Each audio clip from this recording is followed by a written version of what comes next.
नमस्कार, मी गणेश आवरी MH मराठीमध्ये आपल्या सगळ्यांचं स्वागत करतो। मी आता उभा आहे कोल्हार-घुटी जो काही राज्य मार्ग आहे अकोले शहराच्या पुढे म्हणजेच संगमनेरच्या बाजूला शेकेवाडी परिसर जो आहे त्या ठिकाणी हा जो काही गाजराचा वाडा आपण पाठीमागे बघतो या ठिकाणी पाहू शकता।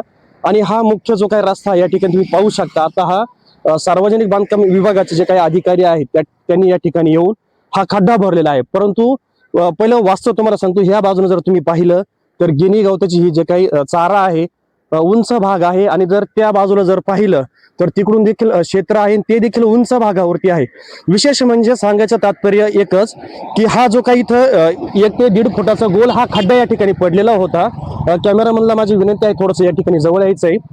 हा जो काही खड्डा या ठिकाणी खाली पडला हा फक्त 1-1.5 फूट खड्डा हा राऊंड मध्ये गोल राऊंड मध्ये दिसत होता, परंतु इथून खाली कमीत कमी 1 ते 1.5 परसाच्या जवळपास हा खोल खड्डा खाली पडलेला होता। साधारण 2 ब्रास मटेरियल म्हणजे 2 ट्रॅक्टर जर आपण ट्रॉली जर म्हटलं तर 2 ट्रॉली याच्यामध्ये खाली बसलेली आहे।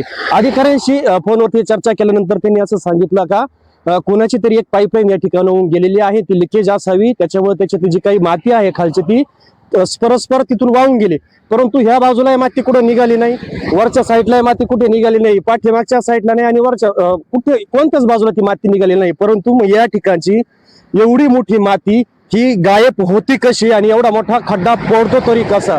काही महिन्यांपूर्वी वर्षांपूर्वी ह्या रस्त्याचं नवीन काम झालेलं आहे, आणि अशा पद्धतीनं हे जे काही निकृष्ट कामाचा उत्कृष्ट नमुना हा म्हटलं तरी काही हरकत नाही।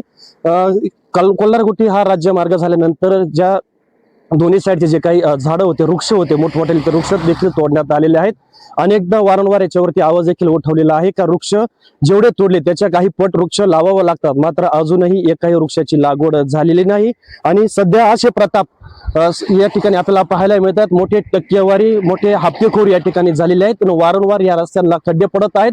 प्रशासनानं आता जाणीवपूर्वक या बारीक बारीक गोष्टींकडे लक्ष देणं आता हे गरजेचं आहे। ती लोडिंगची गाडी जर या ठिकाणी फसली जर असती तर मोठा अपघात या ठिकाणी झाला असता, पण सुदैवानं कोणतीही जीवितहानी कोणती घटना या ठिकाणी घडली नाही।